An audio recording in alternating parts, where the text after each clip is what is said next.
What is up? Welcome to the NBA Rundown, brought to you courtesy of Run Pure Sports and Run Pure Bets. I'm your host, Astaire, joined today by Tyler Hicks and Travis Mangone. Travis, a lot going on in the world of the NFL today, and we've also got some NBA to break down. So, what have you been your thoughts on everything that went on this morning, Travis? Yeah, the Rodgers stuff was expected in my opinion. Like I wasn't shocked. I didn't, fall out of my chair when I saw he finally stayed. I just expected it. So happy to see Rodgers back as a Packers fan. And then Russell Wilson. I didn't see that one coming. I'm not like paying super close attention to all the news when it comes to the NFL right now, but I was happy to see it. It should be a lot of fun. And oh, sorry. I'm excited for Russell Wilson and the Broncos. I'm in the Denver area, right? So people will be all excited about it, I'm sure. I'm sure it'll be the talk of the town over the next month or so because people are thinking the Broncos have a really good chance now. Tyler, hey, why don't we make this about me, right? What's worse for me? Betting on the Kings last night or the fact that the Broncos are in the Raiders division? I can't decide which one's worse. It's been an absolutely – first of all, we sweep pretty much everything, right? And I got the Spurs over Lakers, but when we talked about that, right, I can't necessarily victory lap it because you guys were assuming that LeBron was going to play, right? And so, I got that one right, but at the same time, you throw it out, right? But, boy, did you see the Kings meltdown? And what's worse, man, the future of the Kings or the future of the Raiders? Oh, definitely the future of the Kings because they just can't get anything right. And if they get anything right, they just decide they're going to trade it away. Yeah. But, I mean, the Raiders are just in a bad spot. You guys finally hire a decent head coach. Well, we think what's going to be a decent head coach. It's like – and then you look around the division, it's like if they somehow sneak into the playoffs, they're still going to have to run a gauntlet to get there, and I just don't see it happening. Yeah. Like, if I'm Derek Carr at this point, I'm like, just trade me out of here. Like, I don't want to have to play these three guys six times a year. Tyler, can we talk about how I'm on Twitter last night? When you scan through and you see people that have, like, they like different comments. I see a like from Spread Astaire of, can't believe the Kings traded Halliburton on a second-year deal of his contract. I was just like, man, this so classic Spread to be just hitting that at, like, 1 a.m. or whatever. Yeah, just can't let it go, man, especially because it was like, Sabonis looked good at first, and now we're pretty much exactly the same team with the higher payroll and less team control. They managed to bite me in the ass too, Spread, because we had Fox over 25.5. He got the 24. Then and you look at his free throw stats, 3 for 8. And usually I don't believe in that jinx, but Tyler and I were celebrating at halftime. So why do you guys wager on that? Like, why are you wagering on the Kings? Just stay away. There's so many games. You know what I mean? Dude, it seemed like such a great spot with the Knicks coming off an overtime win in Los Angeles, right? They come up. The Kings usually play better at home. And I'll be honest, in the first half, it looked like a pretty good bet, right? I mean, just the Kings are going to Kings, right? We bet against the Knicks in the what's it called in the playoffs, right? That's where we bet against. Well, we might not get that opportunity again for a while. Very hurtful. We don't get the chance to bet against the Knicks. In the don't worry, Mangone. We get to bet against the Bulls this year, who can't beat. Oh, that's gonna be fun. Can we please? I saw one of my buddies on Twitter, Winky. He's talking about how he wants the Celtics, the Bulls, to get the Celtics. Like, dude, you don't want that smoke. Like, the Celtics. That's not yet. As a Bulls fan, he wants that. Yeah. Oh, it's so bad. It's okay. We'll see how it shakes out. I hope we get that because we also go back and forth. He's a huge LaMelo Ball guy, and I'm a huge Ant Edwards guy. So we go back and forth about that. So we always kind of. You're gonna be able to do that one for a while. Those guys are both really good. Oh, I know that one's gonna be fun. I can't wait to see how it ends up because I don't think it's for sure that it's LaMelo over Ant. Everyone acts like no way. I know. I'm with you. I'd say the Ant's got more potential. I think LaMelo's closer to a ceiling right now. Ant can end up being a lockdown defender, and in that case, right? I mean, a guy that can score. I agree with what D Wade said. Ant could be like D Wade, kind of like not identical, but like a lot of similarities. Really good combo scoring guard that's just like elite at it, and then also could lock people down. I mean, D Wade wasn't locking guys down like crazy, but he was a good defender. But he was above average defender, and he definitely wasn't an issue. You weren't attacking him. Yes, exactly. Right? Like you'd attack De'Aaron Fox, but we won't talk about that. Let's go into tonight's games. Before we go into tonight's games, I got a topic I want to talk about. Okay, let's do it. Let's hear it. What is there, 20 games left in the season? Yeah, we're at 79% done or something, right? Zion randomly shows up in New Orleans, integrates himself back into the community, looks pretty skinny. Does he look skinny? Do we have a picture? Yeah. he looks pretty thinned out. Like he's like getting back into shape. He's supposed to rejoin the team when they come back off this road trip. All this news came in over the weekend with all the other stuff going on, so it just kind of went under the radar. They're going to announce he's back with the team and practicing this week. What are they to win the title? Because I have a buddy who like 120 to 1. Are they still that? They're in 10th place. Sure, but they're going to be a team. If he steps back on the floor, it's like you don't want to see them in the playoffs. Zion and J-Val fit really well because you need a guy that can stretch the floor with Zion. You can't have just two guys down low. Like if you put Jared Allen with Zion, that would be a disaster, right? This isn't the same team that's going to blow all the leads like they did last year in close games. Like CJ will take over late. Like you have that veteran that'll do it. Yep, as long as they're able to yield to him and let him do it, right? Sometimes there's an issue with that, but we'll have to see. I don't hate it. I already have a deep. I kind of like taking some deep shots this year, especially in the West. I already got the Memphis Grizzlies one at 75 to 1, so that's sitting pretty fine. I might grab a Pelicans one just to have some deep dart ones. You have the Mavs yet? What? I'd get them before that number drops. I don't like the Mavs as much. What about Nuggets? They don't have enough firepower to win. I like the Nuggets one way more because the Nuggets. That's just blasphemous. Like, how are we gonna like a Nuggets over a Mavs team when the Mavs can actually play defense and the Nuggets are running 4 G leaguers out there with Jokic? Because the Mavs have a chance to get 2 All-Star caliber. I mean, the Nuggets have a chance to get 2 All-Star caliber players. One All-Star caliber player. You're falling victim to regular season Nuggets. You're falling victim. They're a different team when Jamal comes back, and if they get Porter, they will be a completely different team. But when we're going 75 to 1s, right? We're throwing those ifs. And Tyler, I'll admit, I'm the one that falls victim with, I don't know if spread does typically, but Clippers University, we'll be healthy, we'll be fine. Like, I definitely can fall victim to that. And there always are teams that they always say, well, when we get him back. And like, these are 2 teams to talk about. Zion, who knows what he will be when he's back. He could easily get hurt too. And Jamal, who knows if he gets back, how he'll be. And the question is, if he gets back, they say he's going to, but you just never know. I mean, we always just are waiting, and sometimes it just never works out. You maybe come back too late, you don't get prepared enough in time, and the team doesn't gel, and you lose to a team that you're not supposed to in like the first or second round. Tyler, all right, we're talking about comebacks, and we haven't started yet. Unfortunately, we have a shorter slate, so we can afford to do this today. You were right about Oladipo. Yeah, I didn't think he was going to be that good, back. Man. He looked pretty good. He got double-digit points in the first game back. That's another guy to Miami's rotation. In only 15 minutes, too. Yeah, there's another guy double-digit points in 37 minutes. Shot the 3 well. Like, yep. Yeah. Watch out for Miami. Yeah, I was kind of impressed by that. I didn't think he was going to be that good coming back in his first game. So you add him to that roster. Wouldn't you want those 2 guys for Denver coming back in the next like week or so to get like the playing time he's going to get to ramp up for the playoffs? To where if these 2 guys come back, they're probably stepping on the floor in the first round. It's the Warriors. Porter's so bad defensively, right? It doesn't even really matter. As long as he can shoot that 3 and give you a little bit of space, I think he helps. Right. I mean, he's such an individual player. Anyways, I don't know how much working time he needs. Same with Murray on the offensive end. You're probably right on the defensive end, right? It would be hard to work both those guys back in because I'm just gonna say it. Don't waste your money betting on Denver to win the title because they're losing in the first round.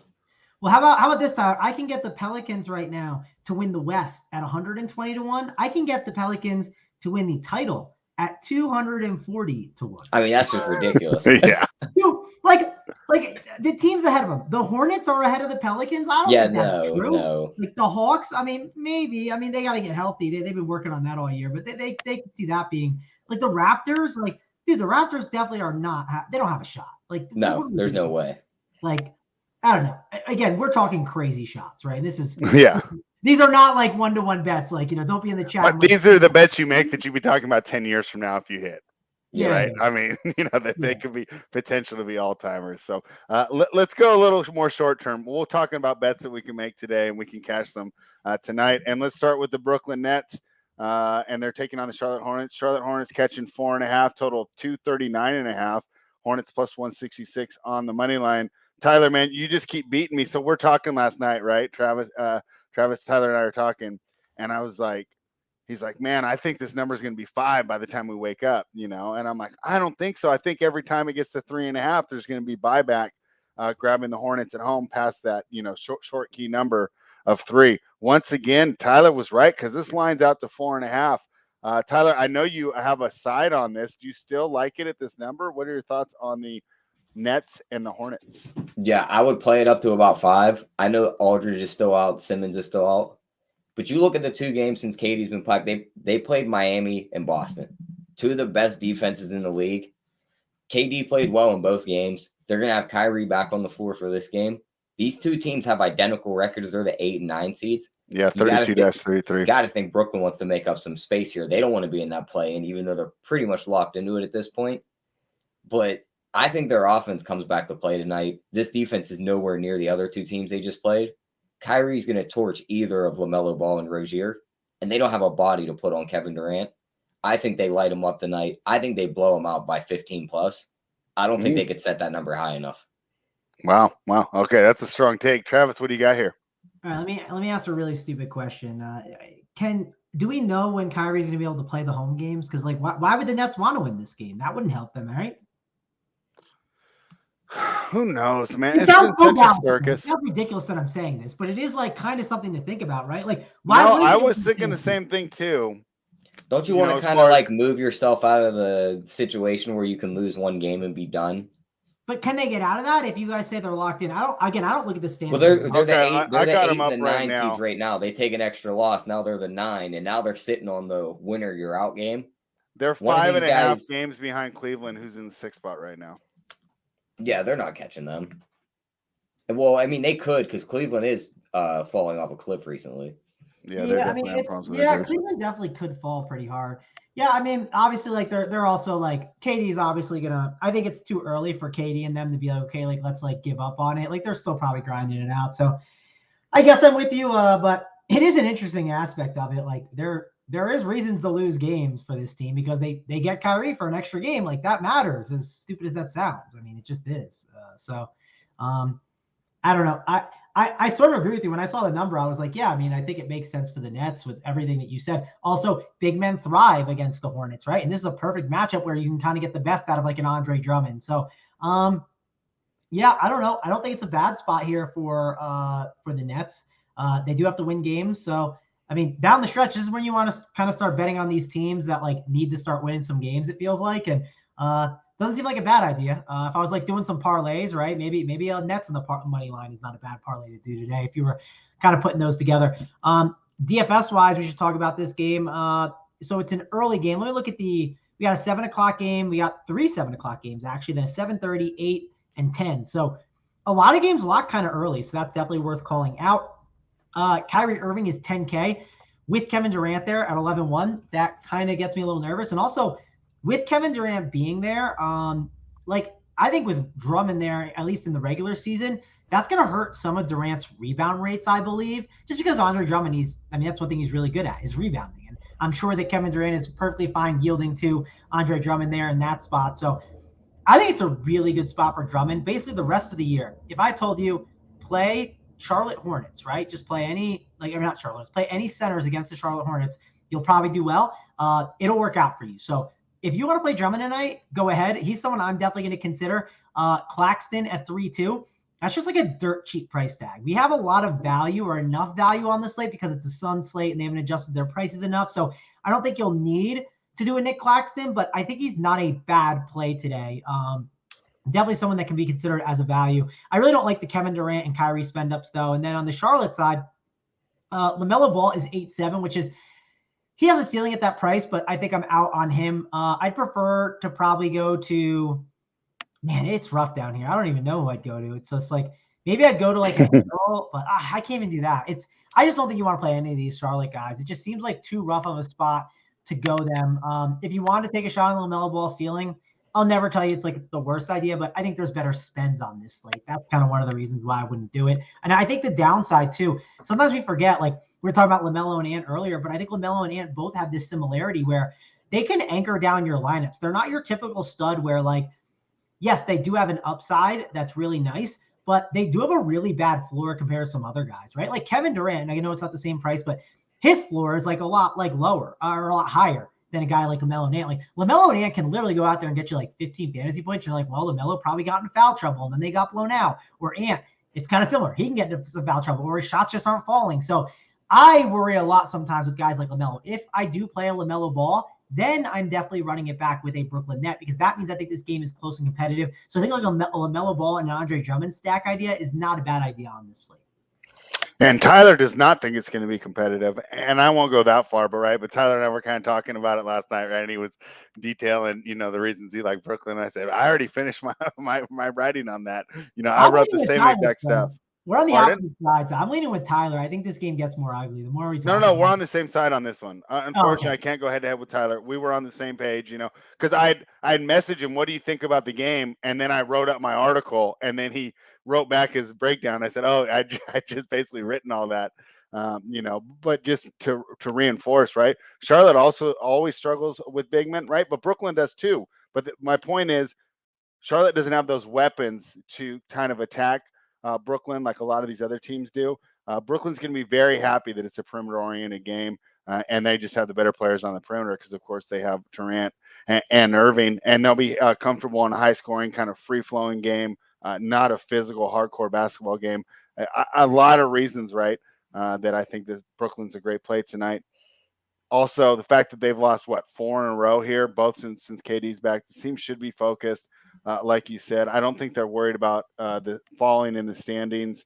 We the people thinks that the restrictions are lifting. Yeah, and I read like back and forth stuff, right? That like they lifted the restrictions, they lifted the mandate. Play. Yeah, they lifted the mandate for fans, but he still can't play. Some weird rule. They'll eventually get that all worked out. Yeah, and as a basketball fan, I say hopefully they do. So I will say, as someone who was in like the New York, New Jersey area last year when the mandates, like all stuff, when all the mask stuff was going on, I remember Memorial Day weekend. Like once Memorial Day weekend hit, it's like it just didn't exist anymore. It was like crazy. At least down the shore it was. I don't know about New York. I haven't been to New York in so long. I can't remember. Actually, last time I was there was right before COVID. I went to a hockey game, but yeah, I think ultimately. I think it will get lifted at some point, but like, man, like you just don't know. I guess that if you are going to make like futures bets on the Nets, like do your mask mandate and your research. I think that's important for sure. Man, I got a few props in this game I want to talk about before we move on. All right. They said Bruce Brown's 22 rebounds and assists at 17.5. Mm-hmm. His stats in the 2 games KD's been back, 16 points, 6 rebounds, 5 assists. That's way over that number. All right. The other game, 21 points, 4 rebounds, 3 assists. That's sky high over that number. And the games before that, before he came back, 9-7-2, 14-6-1, 15-7-2, 15-7-5. Like the guy fills the stat sheet. There's not really a big man on the floor that's going to keep him from grabbing boards on Charlotte. And at 240 total, when much defense isn't going to be played, I think he can put up that number. What do you guys think? Yeah, I like that look. I always like Bruce Brown bets, so like I'm a Bruce Brown. And you look at his minutes, 32, 32, 29, 31, 34. So he's playing the minutes to get there. Yeah, so the key with him, and I've like said this so many times, like everyone early in the year was like, why is Bruce Brown not playing? Like they know what he is. They know he's going to be an integral part of their team. Like now is a time where like they have to start like, hey, we need to like figure out how we're going to win games like in the postseason, and Bruce Brown's part of that. Like when you see the starting 5 every night, Bruce Brown is going to be in that starting 5. I got a question, Mangone. Is he going to be in the closing 5? Playing a game, it's a pretty close game. Is Bruce Brown going to be out there in the last 5 minutes? It depends. I mean, I depends what team they're playing against. He's either 6th man or he's like the 5th, right? Because it depends what Ben Simmons is. I mean, is Ben Simmons playing? We know he's not going to play in the next 2 days because they're playing the Sixers on the 10th. So that game is going to be a game that's just going to be avoided for Ben Simmons. He's going to that game. They already said it. He'll be on the bench. Yeah. He's sixth in line though, right? Like he's the number 6 guy, right? Or as long as Simmons comes back to being what he is, but like you can easily, and the reason why I said 6th in line is I'm including Andre Drummond as the center. So like if they go to small ball lineups, then it's Bruce Brown. I mean, he's a great rebounder. If I told you your rebounding lineup was Kevin Durant, Bruce Brown, and like Ben Simmons, like that's enough to get by in playoff games. I mean, it depends on who you're playing. If you're going against a guy like Joel Embiid, yeah, it's going to be a little difficult for sure. But I definitely think that you can see Bruce Brown closing on lineups. You think we'll see some Bruce Brown closing minutes, Tyler? Yeah, I definitely see it. It just like he said, it all depends on matchup. If they're playing a bigger team, they got to put the bigger guys out there. But the moment they got to go small and they put Simmons at the center or KD at the center, he's going to be that other guy on the floor. Yeah, this will happen. I'll probably ship in DFS one day when like Andre Drummond, you'll see like game 3, the Nets are down 2-0 in a series and they finally bench Andre Drummond and Bruce Brown's a starter. And then he goes at like 3.5K. He goes for like, I don't know, like 40 fantasy points because me and Bruce Brown definitely get along for sure. All right. What else you got for us, Tyler? The only other ones I was looking at, they have some of the player performance doubles. Mhm. I think Kyrie's in a good spot to go off his 25 plus and wins like plus 180. I think that's worth a shot. And they have KD set at 25 plus and win at like minus 108. He's putting up 30 in this game. Like, I think he might go for 40. I think at 25 plus is a gift. All right. Here's a good one from Eric. Want your thoughts on this one, Tyler? Terry Rozier over 20.5 points. Do you like that? I mean, I don't hate it in a game that's lined at 240. I mean, there should be points on both sides. My personal worry is I think they blow him out.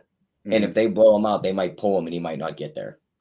All right. We the people likes the PRA. If you were going to bet a Rozier, but you couldn't, only bet one. You can't split your bet here. Would you rather have just the points or would you want the PRA? Probably the PRA, because you've noticed sometimes when he does shoot the ball a little worse than normal, he goes into this passive mode where he racks up assists. Mm-hmm. You really hate to see him fall like 2 points short and rack up like 6 assists that would have put you over the number. All right. Yeah, and it is a home game for Seth Curry. I don't know. I know we talk about revenge. Do we talk about being back in your hometown, Travis? Does that matter? Well, I mean, hey, I know Steph Curry liked doing it. So, yeah, I mean, definitely worth calling out. We can get him 3+ threes and Brooklyn wins at like 2-1. His over 2.5 plus 136. I mean, those might be props to look at too. I don't hate that either. In a total of 240. And I get one of the team's best 3-point shooters. And Charlotte against opponents this year ranked 20th in opponents' 3-point percentage. Yeah. Wouldn't that suck if we bet that and then we see him just a constant either seeing like Bridges or Oubre all night? We're like, you got to be kidding me. So, all right. Anything more on that one before we move on? Nope, that's it for me on that one. Not my favorite DFS game. I'll say that. Like other spots I'm more excited. Isn't that crazy that it's the highest total on the board, but you're kind of passing it by? Now, that doesn't happen too often, does it, Travis? It's a pricing thing, man. I mean, that's really the key.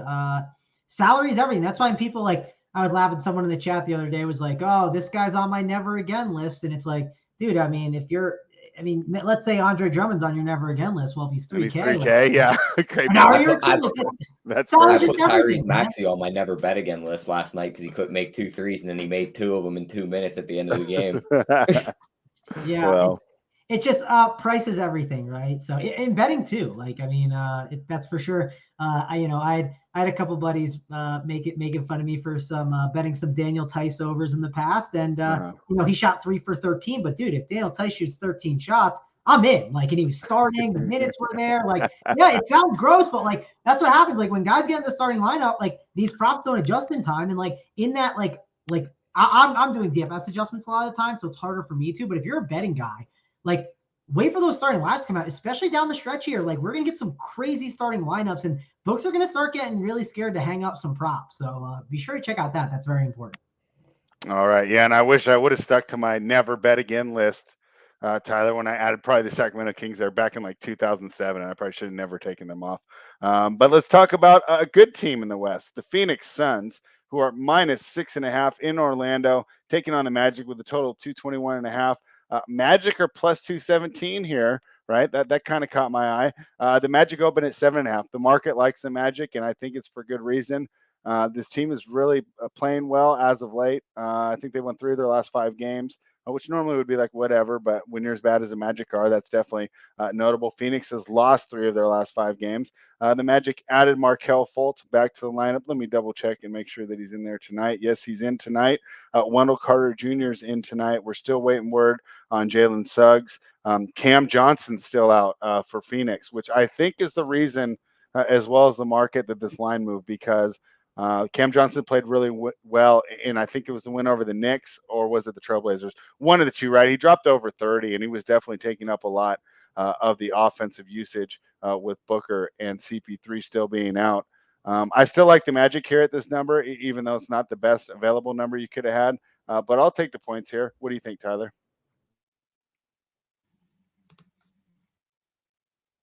You muted yourself. I personally, yeah, I know. I double clicked it. Yeah, but, I personally don't have much of an opinion on this game because Phoenix is just missing so many other guys. They're 2-4 ATS since the break, and the only 2 teams they covered against was OKC and Portland. I mean, I guess you could lump Orlando in there with them, but I think their length and their size at the big man spots are going to give Ayton some problems. Mm-hmm. And where's their scoring going to come from without Cam Johnson on the floor? Like, he did so much in the last couple games without the other guys. I think the only way to play this game is dog or pass. All right. Yeah, so we're together on that one. So no rivalry on that game. Travis, what are your thoughts on the Magic and the Suns? Yeah, so one reason why spread we're not playing a 240 total is, well, like, I mean, there's no one left in Phoenix. I mean, talk about running pure. Like, this is the perfect month to not have Chris Paul and Devin Booker and just let them rest, relax. Don't play too much basketball. Maybe Devin Booker comes back for like a couple weeks, then you let him rest in April and you're good to go. I mean, so I think, and on top of it, it's a great opportunity for these younger guys to like kind of grow and get better. Like, I'm kind of pro like guys sitting and like letting your players improve. Let Landry Shamet finally get more acclimated to the offense. I don't think he's going to get any better. I think he's about at his ceiling. Situation, like learning how to play with people. I think I value it more than others, I guess. But and Landry Shamet's probably not the best example, but he could. I mean, hey, who would have been a good example, but he's not in there now. Is Jalen Smith, who is a player that I kind of like, but we'll see if he ends up being good. Yeah, he didn't fit what I think they were trying to do. So I think that was one of the issues. But DFS wise, which is what we're here to talk about, and then obviously betting too. But we want to talk about these Phoenix Suns. And one thing that's nice is Orlando's been playing a lot better basketball too, which like sometimes with these lame teams, like I can kind of just like punt games at times because I'm like, well, I'm not too worried because like this team is just playing such bad basketball and they're a disaster. But like Orlando's kind of going the other way. Like they're starting to get more acclimated to each other. They got Fultz there off the bench who's looked really good. And those 15 to 20 minutes, those help for sure to keep that game a little tighter. So, but I'm not really as interested in the Orlando guys as much as I am with the Suns. Like Campaign, 5-3, really good price tag on him. They're only 6.5 point road favorites, which being favorites is nice, but I think the Magic can keep this game competitive enough. And if they do, Campaign is going to probably play 30 minutes or more and be in a really good spot. And 5-3 feels like too cheap of a price tag. Landry Shamet, not someone I'm like super excited about. I mean, he's 3.7 on FanDuel. He's 5.1. That's a bad tag.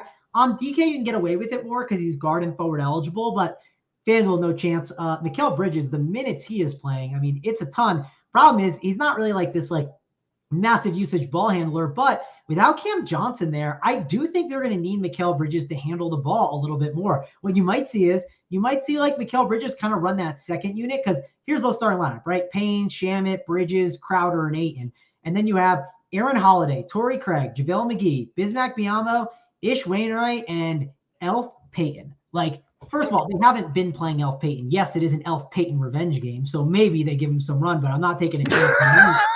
I think there's a better chance of Mikal Bridges. Dude, Elf Payton revenge game plus 1,000 just hit. Unbelievable. Great performance today, Travis. Hey, I have to call it out. He just needs to grow that hair back too. The old days. I love the Elf Payton hair from the Orlando days. But definitely think that Bridges really gains that Cam Johnson usage that he had the other day. I think that's the guy that could pop off a little bit more. Like him on FanDuel a lot too because of the stocks upside he can have. I mean, Bridges going up against some young guys with like Suggs and Anthony and Fultz. That's a recipe for a lot of stocks. So I do think it's a good spot for a guy like Bridges, like him here. Ayton is definitely a good option. The only issue you have with Ayton sometimes is he's at that center position, which like center, like I always talk about, you can only play two. So if you have like opportunities to play like a value center, like I'm trying to see, let me sort by center here to figure it out. Because one thing I'm thinking of is Bobby Portis. I don't know if he has that eligibility for power forward or not, but like, you know what I'm saying with the centers. Like, for instance, Sarr is a guy who could be like a dirt cheap value at center that we might end up going to if Roby wouldn't play. And there's ways that center can just like kind of get log jam because you can only put it in two spots. So that's one of the fears with Ayton, but still like him at 6'6". I'm going to have exposure to him today in DFS, no doubt, but it is something I think about when like news is flying and things are going. So definitely think that he's a good play. And then Jay Crowder at 5'1". Don't sleep on him completely. He's definitely an interesting option that you can plug into your lineups. It seems like the big question today is going to be how many Suns are too many Suns, right? I think it's going to be like the max is 4. Like if you're doing 5 Suns, I think that's too many. I don't mind 3 Suns. Like I think that's my sweet spot. 4 is okay, but I feel like 3 could be like the nice spot to go to.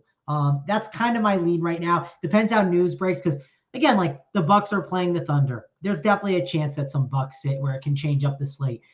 We already have the front court for Cleveland. They're going against Indiana. Indiana's a great matchup with front court guys, and they're missing Jared Allen. This is a really good spot for those front court guys where prices haven't adjusted yet. So you're really going to be grading out a lot of this Phoenix value versus some of the Cleveland value, and then some of like the Bucks options as well against the Thunder. That's kind of how the slate is shaking up for me. All right. Tyler, Eric Chang wants to know about, or well, I guess he's saying take Wendell Carter props, but I'm sure the chat would love to know what you think about this. Do you like Wendell Carter to get a double-double tonight? Yeah, I don't hate it. I mean, he's their main big man. My worry is getting to the 10 boards because Phoenix is probably going to play a little bigger. They might even send two bigs out on the floor, McGee and Ayton, to combat Bamba and Carter. But, I mean, if you do a double-double and win, I think you get close to 5-1. And I think they have a legitimate shot at winning this game. Like, I can see Phoenix just laying a dud right here and not finding that offense we think they're going to pick up. But for the most part, I'm just going to stay away from this one. I think we got better spots on the slate. And I think that's the answer for this question from Nick Palma or De Palma right here. He says, building your parlay on FanDuel campaign 3+3s and Suns money line at +22. Orlando allows second most threes to point guards, right? And so I love the campaign slot. I just don't like the Phoenix here as your money line here, right? Because let's see, what are you paying on that? A -252 on a team that's missing, three of, was Cam Johnson usually a starter? No, he's not. He's but the sixth man, but he was the main three option of their once six, the other guys were gone. Yeah, three of their best six players, right? Let's put it that way, right? And so it's really tough, and I think this is a tough spot here against an Orlando team that I don't think has been playing that bad. And of all like the rebuilding teams, just for right now, I think they have the most balance, right? They have good guards, they have a good front court. They're not like Indiana that's all guards, right, and no big men, right? I would actually lean Orlando money line if I had to pick a side, and the reason why is like Mo Bamba is going to be able to drag Ayton away from like the hoop a little bit, which could cause some issues for him. And on top of it, it's just like Orlando's playing a lot better basketball. And like I'm not trying to say like Cam Johnson is like the straw that breaks the camel's back, but you see teams where like you miss a guy, and like it just keeps going and going. And like, when is it too much? And like, Cam Johnson might be too much for it, man. Like it's very worrisome. Like, I mean, it's not crazy to see Elf Payton finally crack the lineup. And if Elf Payton's cracking the lineup, that's not good for your team to win basketball games. So it's definitely getting brutal out there for them. I mean, maybe they can kind of keep it alive, but like, man, like Bridges has got to be getting a little tired too. Like he's going to have to carry the load here for sure. Like, and he was already playing 40+ minutes before all these guys got hurt because he was one of their only wings that could play defense. Yeah. And like, it's just, I don't know. I think there's more value on the Orlando money line rather than the Suns, but who knows? I mean, don't get me wrong. I like a lot of these players. I think they're like all solid options for DFS. Doesn't mean I won't be playing them, but I just think you're giving a lot of points. Like I don't even hate the 6.5 on Orlando as well. Yeah, one last thing for Orlando. I don't have their schedule in front of me, but my guess is this is one of their last chances this season for a high-profile win, right? Because if they beat the Pistons or whatever, it's not a big deal. But this is something I think the team could really get excited for. So once again, we lean to the Orlando side. But if you've been watching the show, these type of props are something that we're always looking for. And hey, if you completely disagree with us, right, and you feel like you have a strong read on the Suns game, I think you're on the right track. It's just that particular one. We're a little worried about the -252 that you're throwing in there for the Phoenix Suns. Let's talk about another team that's been racked by injuries, the Cleveland Cavaliers. They're heading to Indiana to take on the Pacers. Pacers were out to like +5 last night, down to +3.5. I agree with the market move. So far, the three games that we've talked about, I definitely am in sync with the market, watching how it's matured overnight. Total here is 223. Pacers are +137 on the money line if you're into that sort of thing. Boy, at the +5, Tyler, I really like the Pacers here. And my idea was, right, these Cavaliers, right, you talk about how much is too much. You keep getting guard injuries over and over again. And the Pacers have a bunch of guards they can just keep throwing out there. Now they will have some trouble down low, but it's a little different, right, for Mobley without the veteran president of Jared Allen there, a little more of him, and you can kind of, move away from him if you need to. What do you think, Tyler? I'm thinking this might be the first one we disagree on. Am I right? Yeah, give me the Cavs. I mean, how many guards are we counting out for them? I see LeVert out, Rondo questionable. I know Allen's out, but that's a big man. So it's like, yeah, they'll be able to throw a ton of guards at him, but Cleveland still plays very good defense.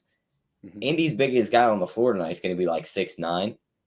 Mobley's usage went up in that last game. You've seen Markkanen grab double-digit boards. He probably gets close to that number again. His rebounds are set at 6.5. I like the over there. And you could do the 8+ at plus 130 on FanDuel, or you could even do the 8+ rebounds and win it like plus 265.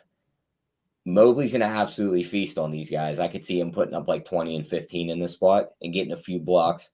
And then Garland should just eat these guards alive too, because they don't play much defense outside of Halliburton. So I could see him putting up 25 plus. I think Cleveland wins this game by double digits. Well, I don't think Brogdon's bad defensively either, but I understand your points. I think they are all solid points. And this was a game, I think you made good arguments on both sides. There were two games when I looked at the lines last night that I thought were way too short. It was this one in Brooklyn. Well, yeah. So the market agreed with you on Brooklyn, disagreed there because, like I said, this has moved a 1.5 since last evening. Travis, I like the Pacers, to keep this game close. Tyler's taking the Cavaliers, break the tie.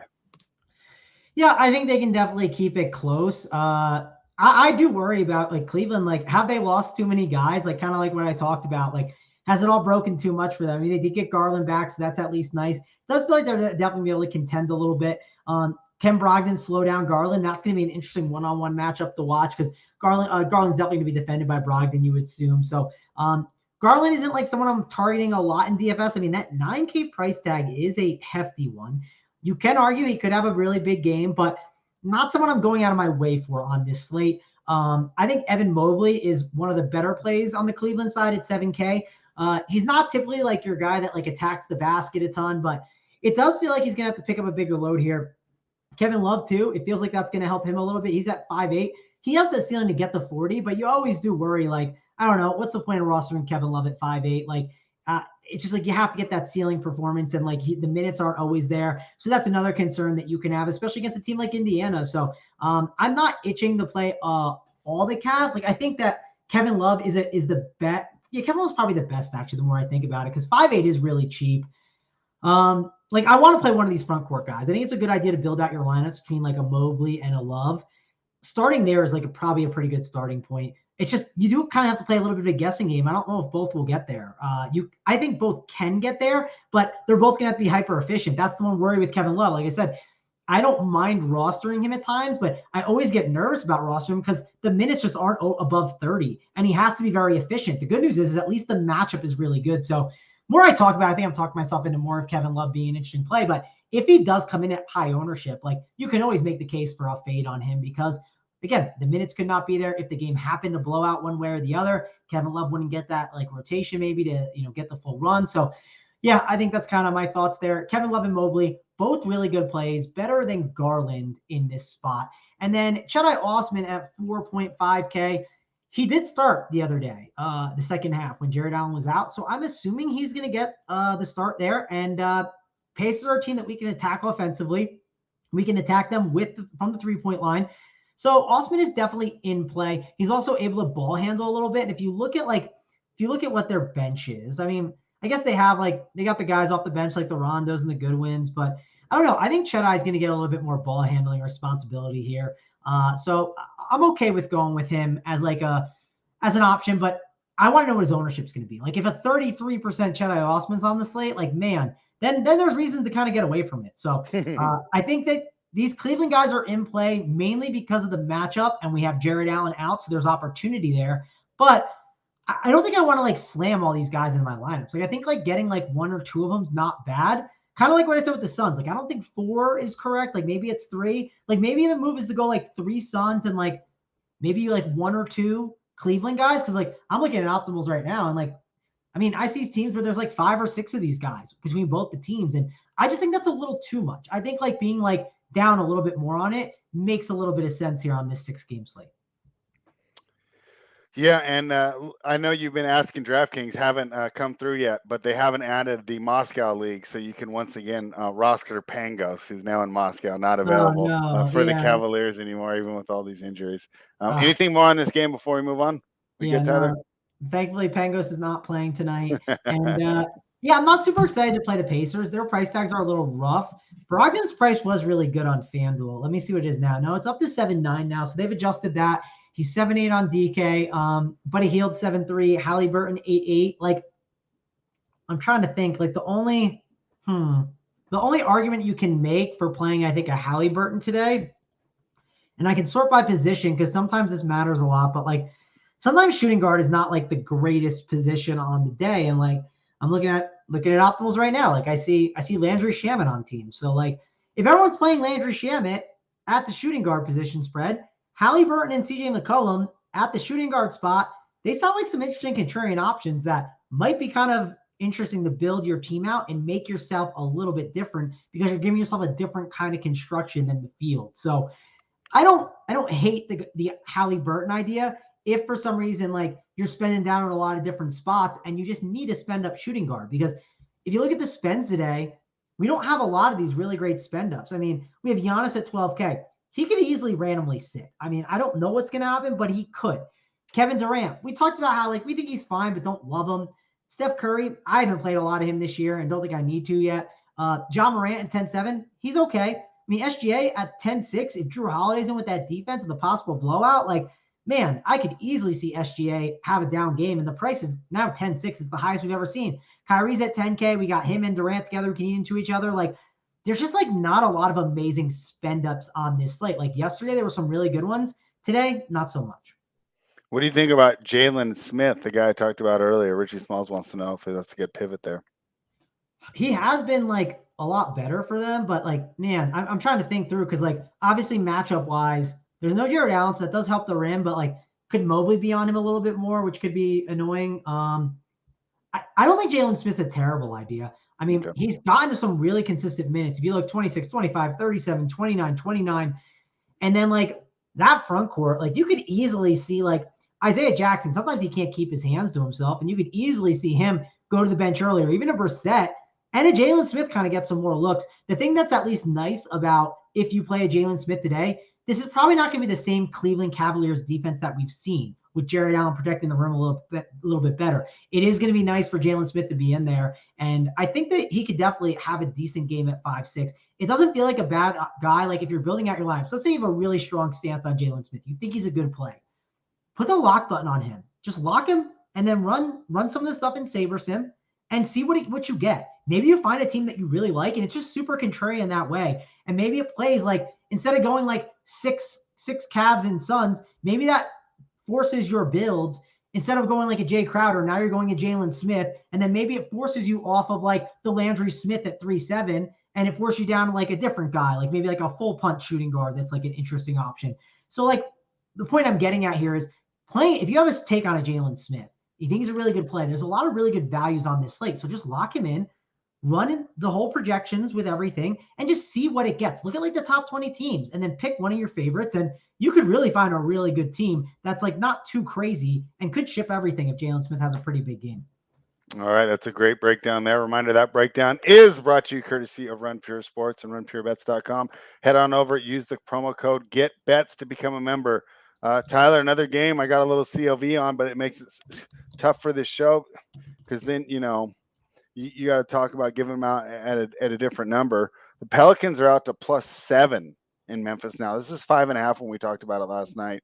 Total of 230 here. Pelicans +232 on the money line. And I'm assuming this is from Brandon Ingram being added to the report. He's still on the report as questionable. Let me refresh, make sure that hasn't changed. He's still questionable, but that number's dropped 2 points. I don't think he plays.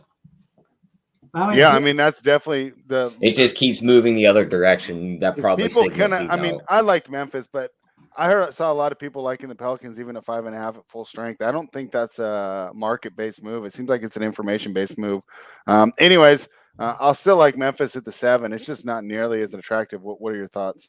Yeah, if he's out, give me Memphis. I like Memphis first quarter, first half, full game. If he's not playing, he's been playing very well for the Pelicans.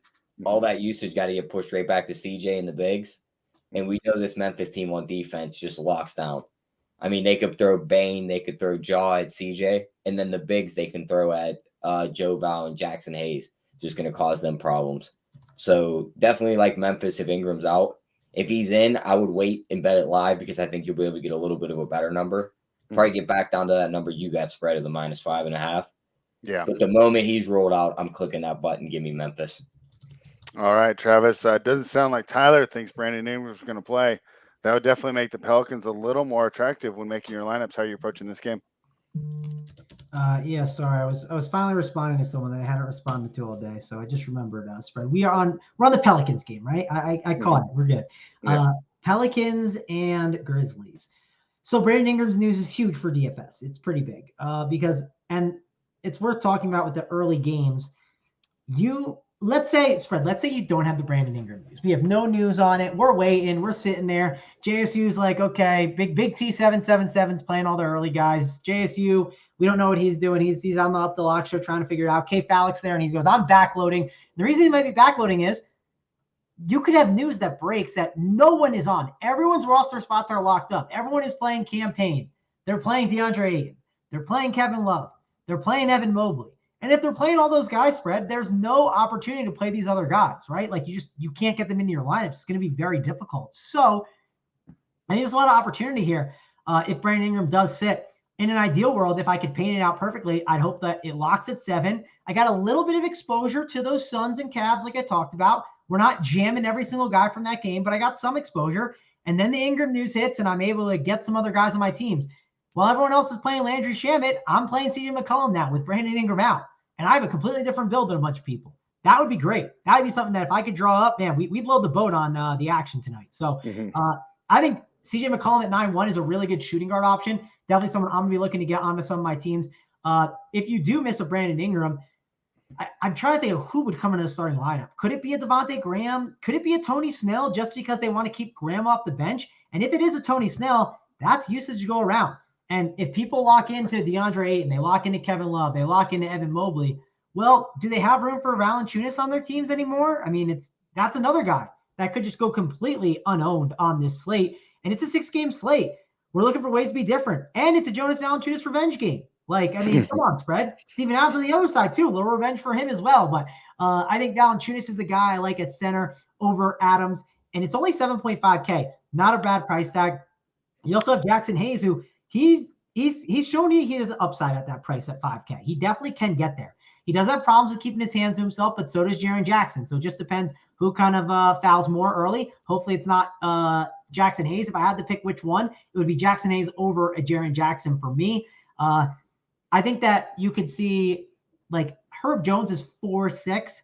They're going to need him defensively, but I really don't think he's a guy that I'm going to like look to roster too much in DFS. Maybe if Ingram's out, it'll give him a small bump. But if I need like a 4-6 guy, like last guy in, I wouldn't hate it, but not someone I'm jumping to play.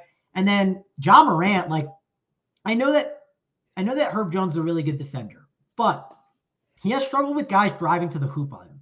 And Ja Morant can drive to the hoop like anyone. So I do think this is a really good ceiling spot for a Ja Morant. The only worry I have is like, let's say I play Ja and I want to do a Pelicans run back. Well, like if I play Ja and then I play, I don't know, let's say I play McCollum. That's like a lot of money I've already spent at my two positions. So I kind of get a little nervous about doing that. I think it's better to run back a Valanciunas, especially going up against someone like Adams, where if he goes against Adams, well, he can pull him away from the hoop, and that's not where Steven Adams is comfortable. And let's say they go more small ball lineups because just it's not working out, and Adams kind of just finds the bench a little bit at times. Well, Jaren Jackson's in there, and sure, Jaren Jackson is a guy that can defend really well, but you know what Jaren Jackson's issue is? Fouls. And Valanciunas certainly could get him into foul trouble and certainly could get to the line and just cause problems. So I think ultimately, if I do a stack, I kind of like that Valanciunas and Ja Morant route a little bit more, but I love CJ McCollum here. Like if I was just playing one guy, like one stud, I kind of lean going CJ if Ingram is out because I think he takes up that shooting guard spot where I don't think a lot of people are going to be spending up at today. So I think that CJ McCollum is probably my favorite. Then I'd follow by Valanciunas as my number 2. And then I'd say it's probably Ja Ja's probably one of the better spend ups on the slate. But again, we're running out of salary here, right? And if you do that, then you can't play Giannis, which like if Giannis is in and we don't have this. What about Ja's running mate in the backcourt?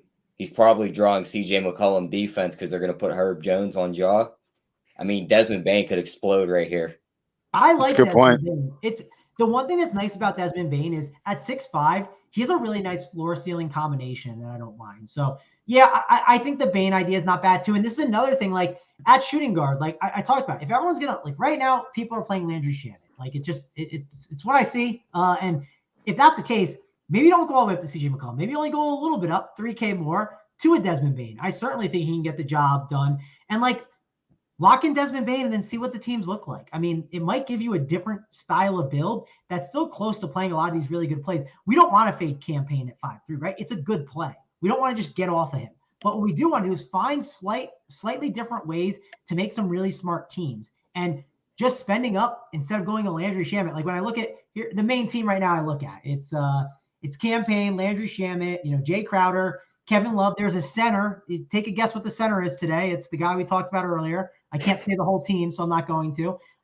There's a guy who's Jedi Osman, so that's not his real name, but you get who I'm saying. Then it's Evan Mobley and Giannis, right? Like when you look at that style team, no one is spending at the guard spot. So like that's just a way to be different. If you put in Ja and a CJ McCollum, your team is completely different. I know it's difficult to build out your teams, but then you're not going to have Giannis who's 12K, and it takes a lot for a 12K guy to be on your winning team. So the point I'm getting at is I think there's a lot of really good guys in this game specifically that give you different kind of build. Valanciunas off of Ayton, right? That's a great way to be different, just going up from there. All those guard spend ups that I talked about.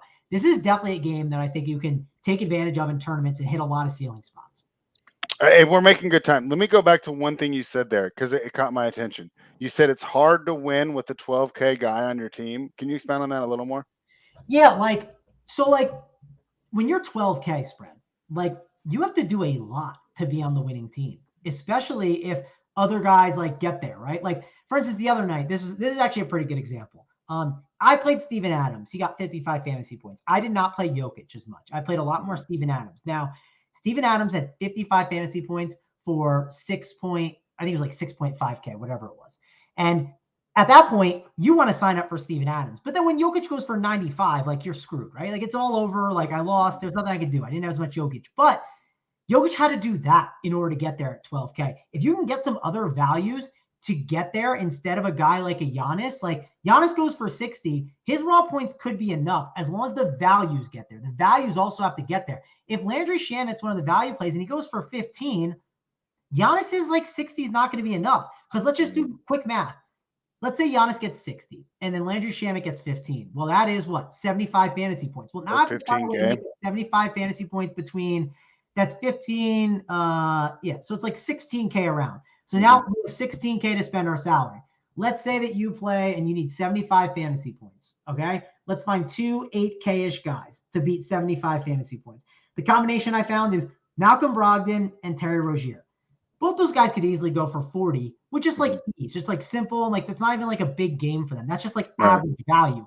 So when you have a 12K guy, not only do they have to outperform the mid-tier guys, but also the values have to get there. On the flip side, those mid-tier plays aren't as great of plays if the values absolutely crush. Like if the values just go absolutely nuts. Like let's say you have guys going for 30 fantasy points. Like when we get later in the year and we have all these just like ridiculous 3K guys, like we had that kind of yesterday. We had a lot of really cheap ones. Then raw points are actually more valuable. Like then like a Luka getting only 55 versus like the 75 isn't as worth it. So the Giannis really goes hand in hand with the value plays on the slate. That's how I think about the raw point plays and then kind of debate it. Like a good, like Tambo talks about this in golf.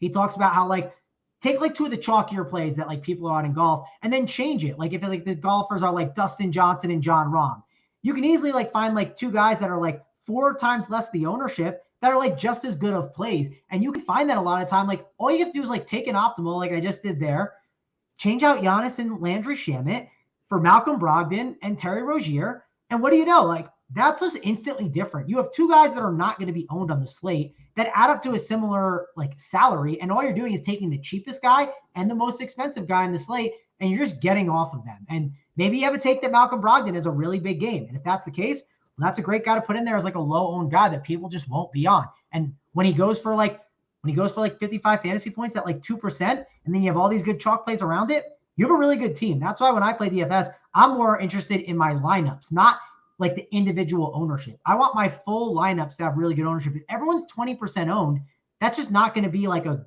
great build. I want it where I have a mix of like one low owned guy here and then like some good chalk here. Like that's the way to do it. I think leveraging the field, like right now, currently, if I had to pick the one spot I'm leveraging on this slate spread, it's looking to leverage the shooting guard position. While everyone's currently going down to Landry Shamet, I'm going to go up to some of these other shooting guards because that'll give me a different build and I can play some really good, smart plays around it. That's kind of the build that I'm looking at right now. It can easily change if Giannis gets ruled out right now, and then I kind of have to readjust my brain and figure that out. And that's a great breakdown. And I appreciate you saying that, because I think sometimes I fall into that trap of just trying to make things work so I can spend up, whereas I need to start thinking of the double and the opportunity cost there with the two mid-range guys who might get you a lot better, especially if your value busts. So there might be value in this next game. It's the Milwaukee Bucks. They're heading to Oklahoma City. They're taking on the Thunder. The Thunder are catching 14 at home. A total of 230.5. I haven't double checked, but it seems like the Thunder are only been rostering about 9 people every single night. Looks like it's going to be that way again tonight. Oh boy, this is the biggest injury report that we've had so far. Connington's out, Grayson Allen's out, Brook Lopez still out. Whoop-de-doo.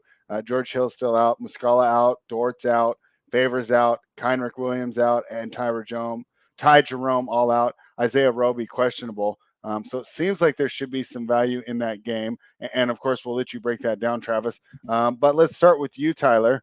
And I think Gary's got some good points here, right? He says Bucks are on the front end of a back-to-back, and they're in the middle of a 3 or 4.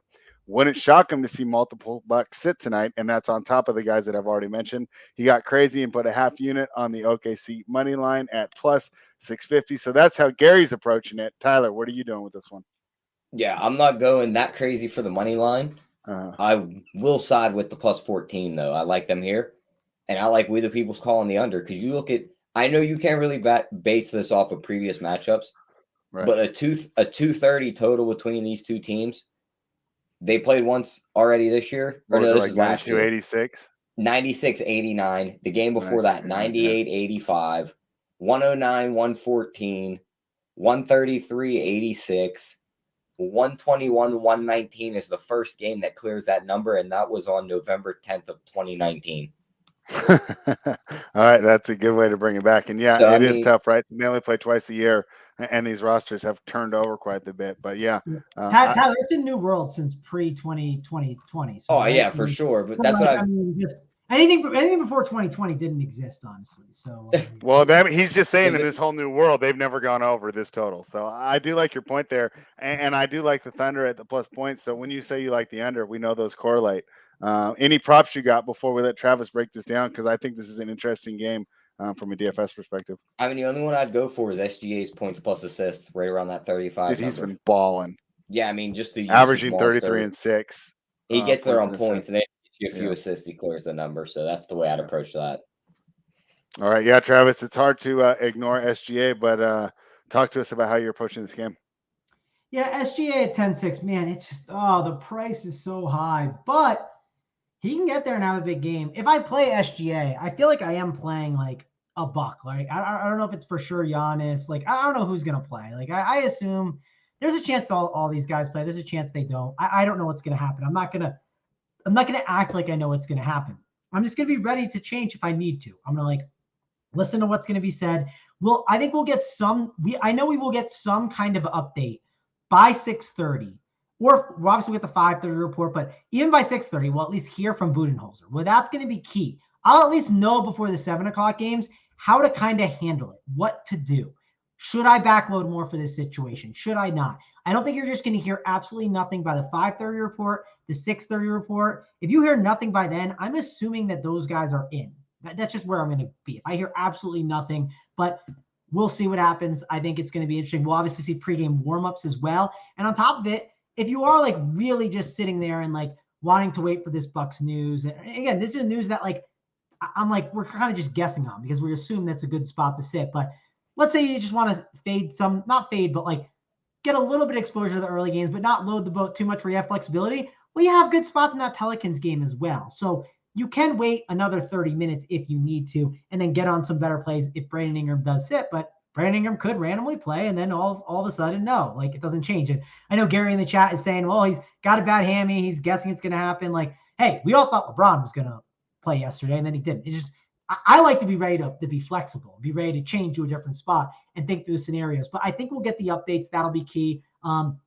If you do play an SGA, I do want to run back, like I said before. I do think the Roby stuff, he's out, right? Or he's maybe going to play. What's the word on him again, Fred? I'll double check, but I think it is still he's listed questionable. Yeah, questionable. Well, the reason to call that is they don't have him. They have no more big men, right? So I think Poku and Baisley, I think, are really safe. I think Poku is like the safest because, like, if it blows out, even at 5'6", I think he gets a lot of run. And I think they can even give him some center time. Oliver Sarr at 3'4", like, if there is no Roby, Oliver Sarr is definitely going to get work. And if Roby plays, which people are not putting him on their teams right now, he's a good play at 5'3", especially, like, let's say Giannis happens to sit.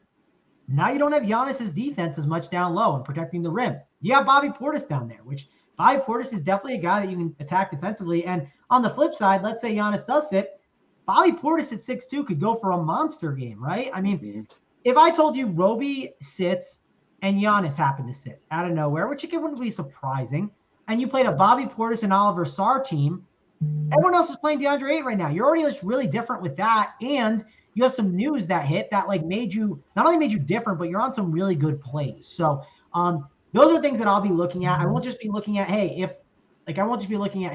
Roby's out, I'm jamming in Sarr. Maybe I want to go to Bobby Portis because that's just going to be a field day for a guy like him. It depends who's in and out, though. I mean, I could talk in circles about this in all these different scenarios. You really just have to be ready to be flexible to the news and think through all the scenarios. Like, and if Giannis sits, well, this is a great spot for Drew Holiday. It's a really good spot for Chris Middleton, and vice versa. If Middleton sits, it's a good spot for Drew Holiday. It's a good spot for Giannis. Like, it's just, we've seen it time and time after again. And I think it's definitely very key to get this, figure out if one of these guys are going to sit or not. And of course, we don't know if it's going to happen, but we're all kind of just recklessly speculating. Yeah, and that's kind of what happens on this show. But hey, to be fair, I've watched Hardwood a lot of times, and you guys are doing the same thing, and we don't get the news until the final countdown. So kind of the way that it works in the DFS world, and of course with the betting as well. But I think it matters a lot more for the DFS. Let's go to the last game of the night. The Los Angeles Clippers are playing the Warriors. It's in San Francisco, Golden State. -6 here, total of 222, -6 for the Warriors. The Warriors punted on that last game, right? They didn't play. But they covered spread. Right. They covered a spread of 8 last night on the show. I was taking my victory lap. And I'll give you the victory of that, right? Because I don't have anything to do that game, right? I just set that game up and put it on the plate, and I thought that you guys were going to be kind of wishy-washy like me, and you came in with a strong take, and you covered. So let me give you congratulations there. So just a reminder, everyone, Tyler did cover on that game last night. But to set it up for tonight, the idea is that, right, they sat. They should be ready for tonight.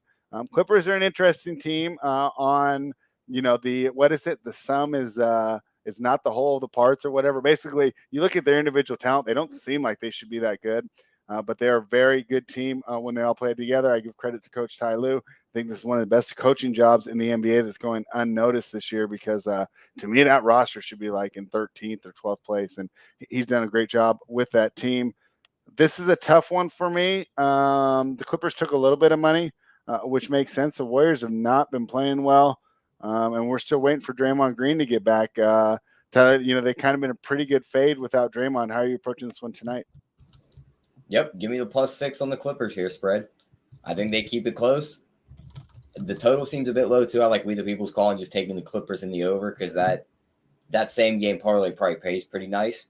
Mm-hmm. I mean, they just announced Gary Payton out, Otto Porter out, so there's a couple other guys that they use in the rotation. Now, I know their key guys are back in, but Steph hasn't been playing good. Clay's still only playing like 29 minutes.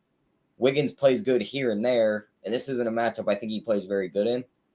And the Clippers are going to play some defense tonight against the Golden State Warriors. I think they'll keep it close. Give me that +6. Maybe sprinkle on the money line. I think they catch them and beat them. All right. Tyler has spoken. Travis, what do you think? Yeah, I'm not super excited about this game, like betting-wise, DFS-wise. It's not one I'm really gravitating towards. I mean, Reggie Jackson on FanDuel had a good price tag the other day. He's 7-1 still. So, like, over there, he's kind of interesting. Man, Zubac is 6'9". It's just a lot. I don't know. I don't like this game. It's very hard for me to pull the trigger on it. So, yeah, I think this is a good fade spot for me. There's other games that I liked, and we can move on to the best bets because I don't really got much else to say here. All right, now we'll give people plenty of time to get ready for the Hardwood Show to kick off. Tyler, you know what that means. I don't know if you're ready, right? We thought it was going to be one of those intense Travis breakdowns. He can keep you on your toes there with the quick one. But are you ready to give your best bet of the day?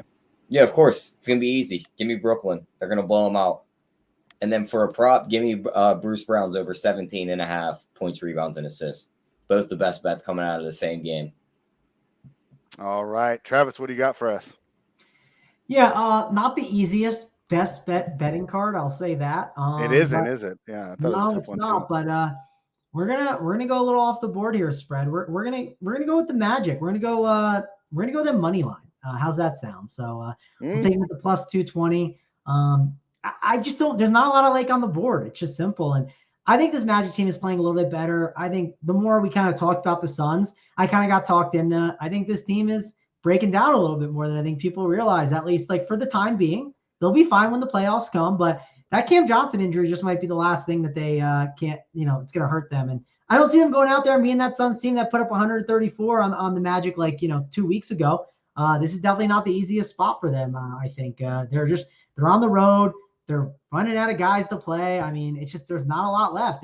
Their starting lineup is campaign, Landry Shamet, Mikal Bridges, Jay Crowder, and DeAndre Ayton. And then coming off the bench is Aaron Holiday, Torrey Craig, JaVale McGee, and Bismack Biyombo. It's rough out there. I'll be playing Suns in DFS for sure. But I think the Magic, they keep this game close enough, and they think they win it. Yeah, I like that as well. I like Memphis at -7. I'm assuming that Ingram's out at that number. If he's back in, it probably goes back to 5, and I'd probably like Memphis at that number as well. But I think at -7, right, we get an interesting opportunity here. I think Ingram might be worth more than that 1.5 or 2 points that they're giving here, because now you're really going to be able to key in on CJ. And I think that one thing that CJ's definitely benefited from is how much attention and gravity that Ingram does get. Ingram's been playing excellent basketball lately.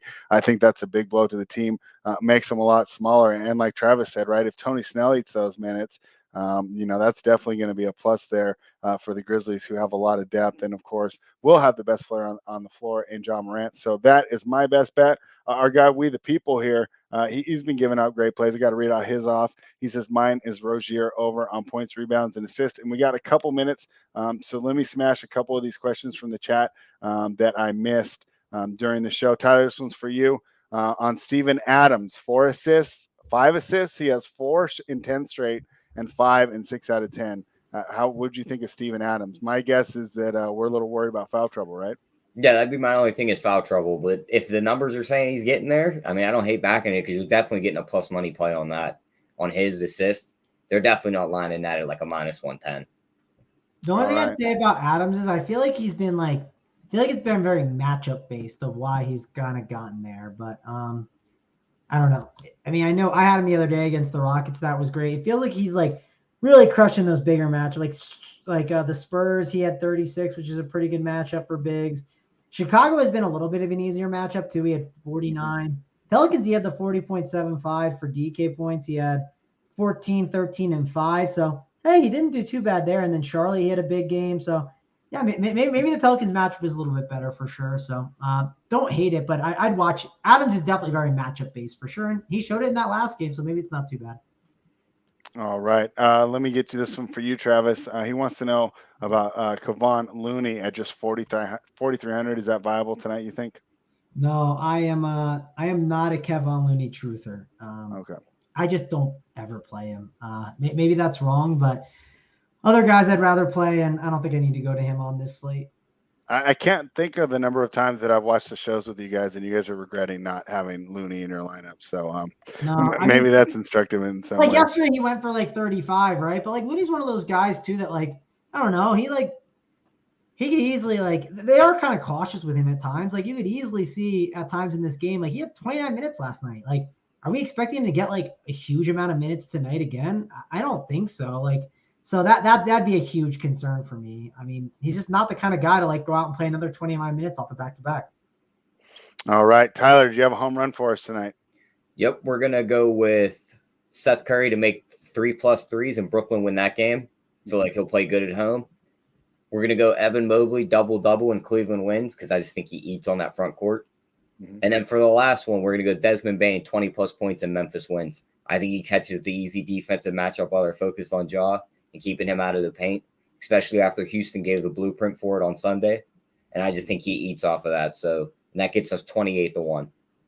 Love it. Love it. Thank you very much for that. Travis, any words of wisdom for the people before we sign off? Yeah, Richie asked, who's my favorite contrarian spend up and cheap value play? Contrarian spend up right now sounds like I think it's CJ McCollum.